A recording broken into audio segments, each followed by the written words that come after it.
दोस्तों नमस्कार। भोजपुरी इंडस्ट्री में जब भी गायकी को लेकर के बात होती है तो सबसे पहला नाम पवन सिंह का ही आता है।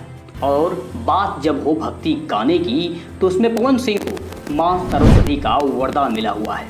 जी हाँ दोस्तों, अगर आप भी पवन सिंह के फैन हैं तो इस वीडियो को दिल से लाइक करके चैनल को सब्सक्राइब जरूर कर दीजिए। चलिए वीडियो को शुरू करते हैं। दोस्तों भोजपुरी में भक्ति गाने की जब भी चर्चा होती है तो पहला नाम पवन सिंह का ही आता है। इनके आवाज़ में वो जादू है जिसे सुनने के बाद मन को बहुत ही शांति प्रदान होती है।